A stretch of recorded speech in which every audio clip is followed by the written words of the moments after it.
Mi nombre es Andy Jeremías Martorre. Me tocaba introducción general y fundamento de compartir recursos de red. Introducción a la red. Una red computadora conecta dispositivos para intercambiar información, permite comunicar entre usuarios y sistemas, bases para el trabajo colaborativo en empresas, universidades y hogares. Una red informática interconecta computadoras y dispositivos para permitir las comunicaciones y el intercambio de información y recursos. El compartir recursos es una función de clave en las redes, ya que permite al usuario de diferentes máquinas acceder a un mismo dispositivo de impresión, utiliza el mismo disco duro de almacenamiento o trabajar con un archivo que reside en una ubicación centralizada. Como el hardware, clientes computadoras que los usuarios operan directamente para acceder a la red y sus usuarios, servidores, computadoras dedicadas a procesar las peticiones de datos de red y atender a los clientes, dispositivos en la red, elementos que como la tarjeta modem, router que facilitan la comunicación física y el enrutamiento de información, como el software, sistema operativo de red, protocolo de red, tipos de recursos compartidos, archivos, carpetas, impresoras, aplicaciones, rendimiento y compartir recursos generalmente se cede propiedades de carpetas o archivos que marca como compartido, como significan los permisos del acceso. ¿Qué significa compartir recursos? Definición para dispositivos de varios usuarios, elementos de hardware, software, ejemplo, archivos, carpetas, impresoras, internet, aplicaciones y bases de datos, objeto aprovechar el máximo de los recursos disponibles. Fundamento de compartir recursos, modo de cliente del servidor, a un equipo ofrece recursos al servidor y otros lo utilizan los clientes. Protocolo de comunicación TCP/IP, reglas que permiten la transferencia de datos, gestión de permisos de seguridad, control de acceso mediante usuario y contraseña. Facilita el respaldo de redundancia para garantizar la disponibilidad de recursos. Unas ventajas principales: ahorro de costos, no es necesario que cada usuario tenga todos los dispositivos. Acceso remoto, recursos compartidos, recursos disponibles, cualquier punto de red, trabajo en equipo facilita la colaboración y la edición compartida de documentos, escalabilidad fácil, expansión de crecer a la red. Vamos a dar un ejemplo práctico. En una oficina, una impresora compartida para todos los empleados, carpeta común con documentos. En casa, conexión de varios dispositivos de internet con un solo router y biblioteca multimedia compartir en un NAS. Gracias.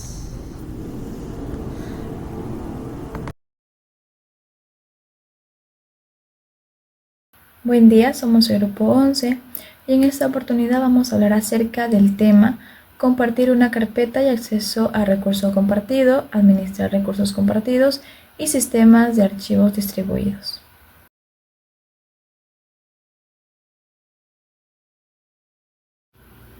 Mi nombre es Diana Zuquillo y ahora les voy a hablar acerca de la configuración de carpetas compartidas en Linux con Samba. Para comenzar, quiero explicar qué es Samba y por qué es tan importante cuando hablamos de carpetas compartidas en Linux. Bien, Samba es un software que nos permite compartir archivos e impresoras entre equipos con sistemas Linux, Unix y Windows. Esto se logra gracias a que implementa el protocolo SMB CIFS, que es lo mismo que utiliza Windows de manera nativa para compartir recursos a una red local. La pregunta aquí es, ¿por qué es útil? Bueno, es útil porque muchas veces en un entorno de oficina o incluso en casa necesitamos que equipos con sistemas diferentes puedan intercambiar información sin complicaciones. Con Samba, un servidor Linux puede actuar como el proveedor de carpetas compartidas y cualquier computadora en la red puede acceder a esos recursos como si fueran carpetas locales. Esto facilita mucho la integración en entornos mixtos donde no todos los equipos utilizan el mismo sistema operativo. Por ejemplo, una empresa puede tener estaciones con Windows y servidores con Linux. Pero gracias a Samba los usuarios pueden guardar, consultar o editar archivos de manera centralizada. Si hablamos de un resumen, se puede decir que Samba actúa como un puente que rompe las barreras entre sistemas y garantiza una comunicación fluida a través de la red. Ahora, ya que sabemos que es Samba, veamos los pasos básicos para configurar una carpeta compartida en Linux.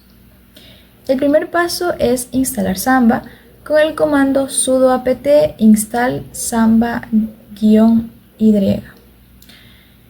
Una vez instalado debemos ir al archivo principal de configuración que se llama smb.conf y se encuentra en la ruta etc samba.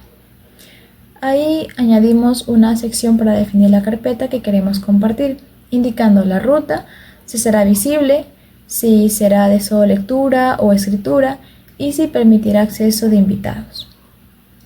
Después debemos asegurarnos de que la carpeta tenga los permisos adecuados con un comando como chmod 777, que garantiza que cualquier usuario pueda leer y escribir en ella. El siguiente paso es reiniciar el servicio de Samba. ¿Cómo lo hacemos? Con el comando sudo systemctl restart cmvd para que los cambios tengan efecto.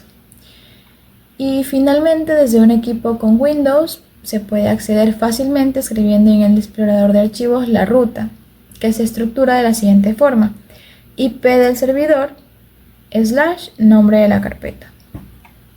Si todo está correcto, lo que se va a ver es la carpeta y se podría trabajar con ella como tal, como si fuera parte del equipo de trabajo. Ahora, en conclusión, aunque la configuración requiere algunos pasos técnicos, Samba ofrece una solución muy práctica y confiable para compartir información entre sistemas operativos distintos. Muchas gracias.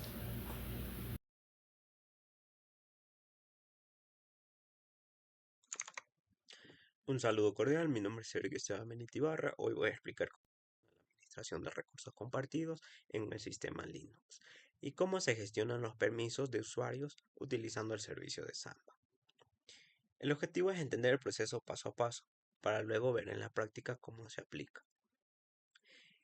Más que dar una definición, lo que quiero es mostrar por qué se realizan ciertos comandos y qué efectos tienen dentro del sistema. Pasamos con lo que es la administración de recursos compartidos. Cuando hablamos de un recurso compartido, nos referimos generalmente a una carpeta que puede ser utilizada por distintos usuarios dentro de una red. El primer paso es la creación de una carpeta en el servidor. Por ejemplo, si queremos una carpeta llamada grupo 11, se utiliza el siguiente comando. Esto genera el espacio físico en el sistema de archivos. Una vez creada, se debe establecer quién puede acceder y con qué permisos. Para esto se usa el siguiente comando. El número 2770 es clave. El propietario y el grupo tienen lectura, escritura y ejecución, mientras que los demás no tienen ningún acceso.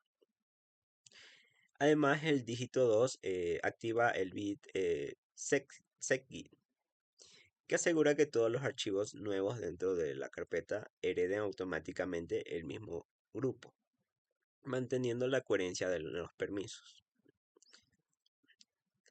Después de definir los permisos, hay que asignar un propietario y un grupo responsable de la carpeta. Esto se logra con el siguiente comando. Con este comando la carpeta queda asociada al usuario root como dueño y al grupo 11, garantizando que todos los miembros de este grupo puedan utilizarlo. Finalmente, pasamos a la parte de la configuración en Samba, que es el servicio encargado de compartir los recursos en red, incluso en sistemas de Windows. En su archivo de configuración principal llamado smb.conf, primero se llama la carpeta principal, se indica la ruta del recurso, se definen los usuarios válidos, en este caso los que pertenecen al grupo 11, y se permite que la carpeta sea visible y modificable en la red. Además, las máscaras de creación aseguran que los archivos y directorios generados mantengan los permisos adecuados. Con esto ya queda disponible para ser detectado y utilizado desde los otros equipos en la red. Luego pasamos a lo que es gestión de permisos de usuario. Una vez configurada lo que es la carpeta como recurso compartido, es necesario gestionar los usuarios que tendrán acceso. Lo primero es la creación de usuarios en el sistema operativo Linux. Esto se hace con el siguiente comando. Aquí, por ejemplo, se crea un usuario llamado Eric con su propio directorio personal. Pero Samba maneja una base de datos de usuarios independiente del sistema. Por eso, además de estar en Linux, el usuario debe tener una contraseña registrada en Samba. Esto se logra con el siguiente comando. De esta forma, el usuario Eric ya está habilitado en el sistema y también en Samba, con credenciales específicas para conectarse. El siguiente paso es la asociación al grupo correspondiente, que se logra con el siguiente comando. La carpeta compartida está ligada al grupo 11, así que el usuario debe pertenecer a ese grupo para que pueda acceder. Eso asegura que no cualquier persona del sistema pueda entrar, sino que únicamente quienes forman parte de la organización definida. Finalmente, se realiza una prueba de conexión para comprobar que todo funciona el comando sería el siguiente. En este ejemplo, "-l" mayúscula sirve para listar los recursos disponibles en el servidor. Lo que es la IP corresponde a la dirección IP del servidor Samba. Lo de "-u" usuario, pues acá se especifica el usuario con el que se está intentando conectar, que en este caso nuestro usuario es Eric. Si la conexión es exitosa, aparecerá el listado de carpetas compartidas y el usuario podrá interactuar con ellas, según los permisos asignados. Esto confirma que tanto la administración de recursos como la gestión de usuarios han sido configuradas correctamente. En conclusión, pues, la administración de recursos compartidos se enfoca en crear la carpeta, asignarle permisos adecuados y configurarla dentro de Samba. Mientras que la gestión de usuarios garantiza que solo las personas autorizadas puedan acceder, con credenciales y permisos específicos. De esta manera se logra un entorno real, seguro, controlado y eficiente. Más adelante mi compañero hará una demostración práctica. Gracias.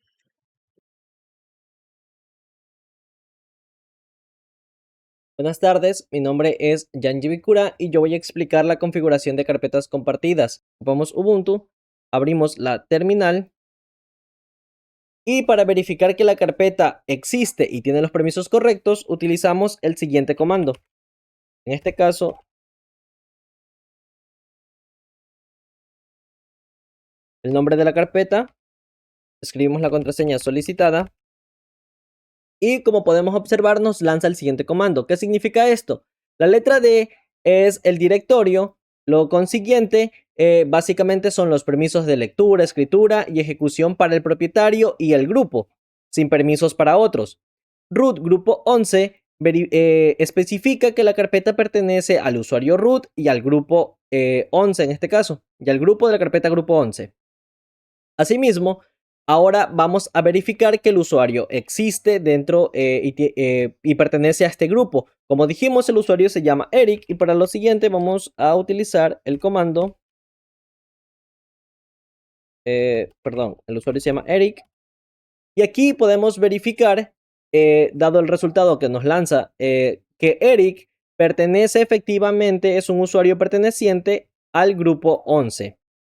Con esto está claramente que este usuario existe dentro de este grupo. Confirmamos la existencia y que tiene los accesos necesarios.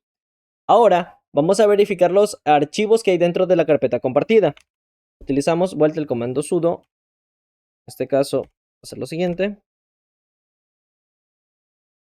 Volvemos a escribir el nombre de la carpeta. Y como podemos observar, en esta salida nos muestra los archivos que se encuentran dentro de esta carpeta, de este grupo.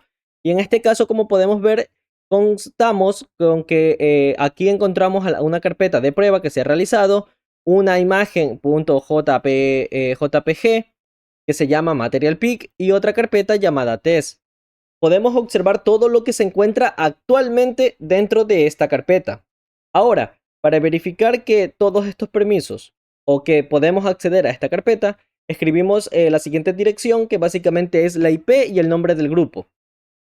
Simplemente con esto nos pide inmediatamente el usuario y la contraseña, Como dijimos, el usuario que estamos ocupando en este caso para esta prueba se llama Eric y verificamos con la contraseña que esté evidentemente bien escrita. Perfecto. Aquí volvemos a comprobar lo mismo. Desde Windows esta vez ingresamos a esta carpeta y podemos observar que la carpeta de prueba y la carpeta de test evidentemente se encuentran dentro de este grupo y la imagen .jpg también se encuentra aquí. Vamos a hacer lo siguiente. Para verificar que todo funciona de manera correcta, vamos a crear una nueva carpeta y la vamos a llamar prueba 1. Y ya que estamos, también vamos a agregar una imagen más para simplemente como prueba. Vamos a agregar en este caso esta imagen, que es PNG en este caso. Ahora, hemos agregado dos cosas más, lo cual, si escribimos de manera correcta el comando, lo volvemos a escribir el mismo comando, debería lanzarnos lo que de que está actualizado y de que se ha agregado dos cositas más. Y efectivamente, aquí como podemos ver, la carpeta prueba 1 fue agregada y el archivo PNG también fue agregado a esta carpeta. En conclusión, podemos verificar que la existencia y la configuración de la carpeta es correcta. El usuario Eric evidentemente es un usuario autorizado y perteneciente a dicho grupo, y que la carpeta efectivamente contiene los archivos accesibles dentro desde de los clientes en la red, que mediante la red yo puedo desde Windows ingresar y mandar archivos, y mediante Linux podemos comprobar que esos archivos evidentemente han sido agregados a esta carpeta, dando así con éxito la práctica que hemos realizado. Muchas gracias.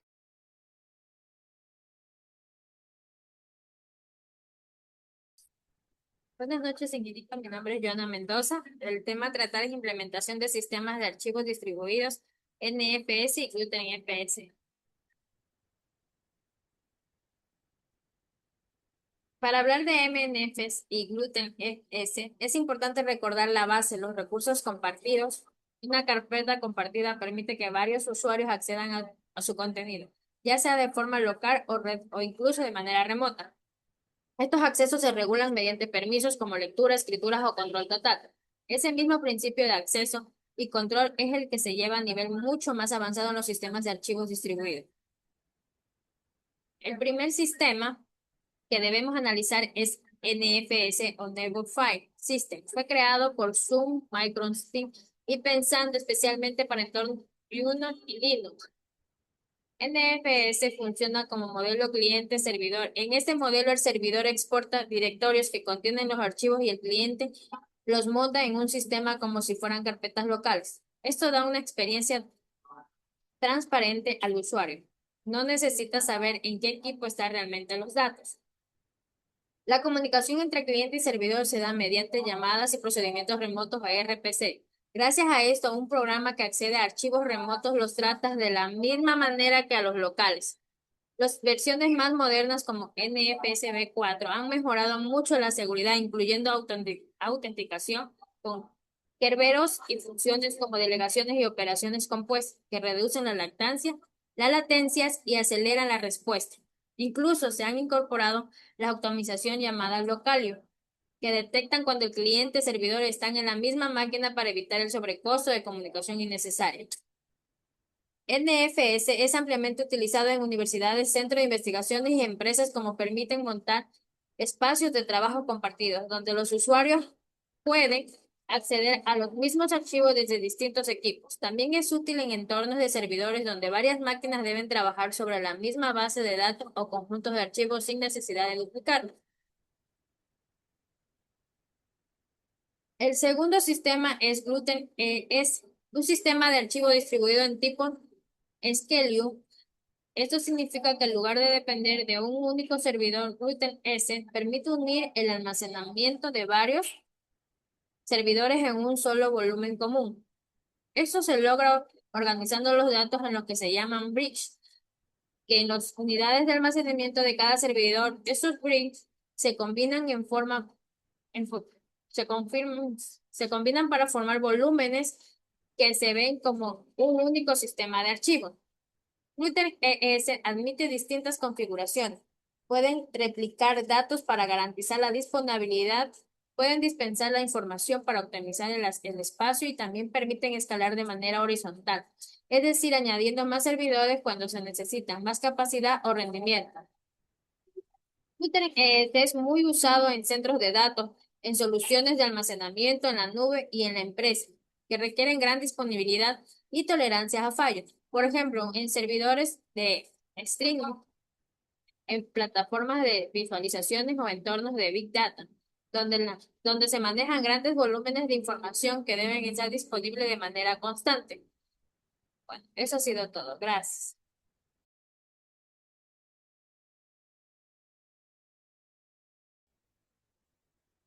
Buen día, ingeniero. A continuación voy a hablarles sobre las ventajas y desventajas. Como ventaja tenemos primero la colaboración y productividad. Compartir carpetas permite que varios usuarios accedan simultáneamente a los mismos archivos, favoreciendo la colaboración en equipo, evitando la duplicación de documentos y acelerando los procesos de trabajo.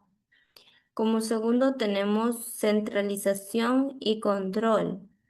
La administración de recursos compartidos otorga al administrador la capacidad de definir permisos de lectura, escritura o eliminación, asegurando un control centralizado de la información, con trazabilidad y gestión eficiente del almacenamiento. Como tercero tenemos ahorro de costos. Los sistemas de archivos distribuidos permiten aprovechar la infraestructura existente sin necesidad de invertir en almacenamiento único centralizado de gran capacidad. Como cuarto, tenemos la estabilidad y tolerancia a fallos. Los sistemas de archivos distribuidos como NFS, DFS, HDFS permiten añadir nodos para aumentar capacidad y replicar datos para asegurar disponibilidad, incluso si un nodo falla. Como quinto, tenemos el acceso remoto y flexibilidad. Compartir carpetas o recursos en red facilita el acceso remoto desde diferentes dispositivos o ubicaciones, lo cual es esencial en contextos de teletrabajo y entornos distribuidos. Ahora veremos las desventajas. Como primero, tenemos riesgos de seguridad. Los recursos compartidos que están mal configurados pueden ser puntos de entrada a ciberataques, robo de datos o accesos no autorizados. Si los permisos no se gestionan correctamente, cualquier usuario puede alterar o borrar información crítica. Como segundo, tenemos la dependencia de la red. El acceso a carpetas compartidas y a sistemas distribuidos depende de la estabilidad de la red. Fallas de conectividad afectan directamente la productividad y la disponibilidad de los datos. Como tercero, tenemos la complejidad administrativa. Mientras más grande sea la red, mayor es la dificultad de gestionar permisos, cuotas de almacenamiento y políticas de respaldo. En sistemas distribuidos, la coordinación entre nodos puede ser un desafío técnico considerable. Como cuarto, tenemos los costos ocultos de mantenimiento. Aunque el ahorro inicial es una ventaja, administrar sistemas de archivos distribuidos requiere personal especializado, monitoreo constante y actualizaciones de seguridad que implican costos adicionales. Como quinto, tenemos los problemas de consistencia. En sistemas distribuidos, mantener la coherencia de los datos entre múltiples nodos puede ser complejo, lo cual puede generar errores o pérdida de información si no se controla adecuadamente.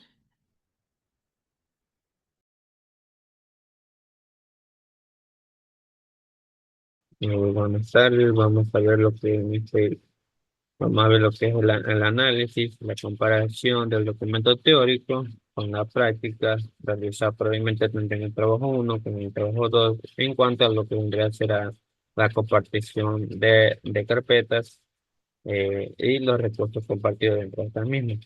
Pues bien, para una mejor comprensión de este tema, yo lo realicé mediante un cuadro comparativo donde puse los aspectos tanto del documento teórico como de la práctica. Eh, Como primer punto, yo puse el enfoque. El enfoque del documento, pues, conceptual y comparativo, pues es donde explica los fundamentos, las ventajas y las desventajas, mientras que en la práctica tenemos un enfoque operativo y tecnológico, donde se habla de los comandos, las configuraciones y las pruebas en red. Bien, en cuanto a lo que son protocolos, en el documento teórico hablamos del SMB, del CIRF, en este caso va a ser Samba, del NFS para la compartición de carpetas, de archivos, el HDFS, el CEF y el DFS. Mientras que en la práctica se utilizó el Samba, que es el SMB, el CIRF, y el NFS, que lo implementamos en Ubuntu para su instalación y la compartición de carpetas. Otro aspecto que vimos también es los permisos. En el documento teórico se realizó en la teoría lo que dice lectura, escritura, la ejecución y el control total, mientras que en la práctica se realizó el uso de comandos que prácticamente son los mismos, sino que el lenguaje de códigos que vendría a ser el uso de chatmod, el show, el value user y también lo que vendría a ser la máscara de permiso. Bien, como siguiente punto, tenemos puse lo que es seguridad. En el documento teórico trata de los riesgos de acceso no autorizados y la importancia de gestionar bien estos accesos, mientras que en la práctica hablé de lo que son la creación de usuarios y contraseñas en Samba y la restricción por grupos. Se hizo una debida restricción cada uno del grupos, que solo un grupo puede acceder a cierta carpeta. Y como último punto, puse lo que vendría a ser el alcance, que en este caso en el documento teórico se habla de un alcance general que incluye sistemas globales, como en este caso el DFS, el HDFS y el CEF, mientras que en la práctica solo se realizó un alcance de manera local. Estuvo enfocada en una pequeña red, en este caso con el Samba y el NFS. Bien, como conclusión que tenemos, pues al realizar la ejecución de la práctica nos permitió de una mejor manera y evidenciar los conceptos que se abordó tanto en la teoría del documento número uno. Ya se pudo evidenciar que todo corroboraba bien, mientras que en el informe se lo usó como base, ya que este se centraba en exponer los fundamentos, los beneficios y las limitaciones de los compartidos de recursos. Se hizo un ejemplo en este caso que se compartió una carpeta mediante Samba al sistema de Windows, y para corroborar y ver que todo esté correctamente bien, se realizó el acceso a dicha carpeta desde Windows, donde se tuvo completamente acceso, o sea que todo el proceso estuvo bien. Bien, en este caso, y el sistema de archivo distribuido, la configuración de Samba y NFS en Ubuntu, con el momento de configurar eso, pues mostró como los dichos principios pueden aplicarse de una manera práctica a un entorno real y también en tiempo real. Y eso es todo en cuanto a mi exposición y mi parte del trabajo. Gracias.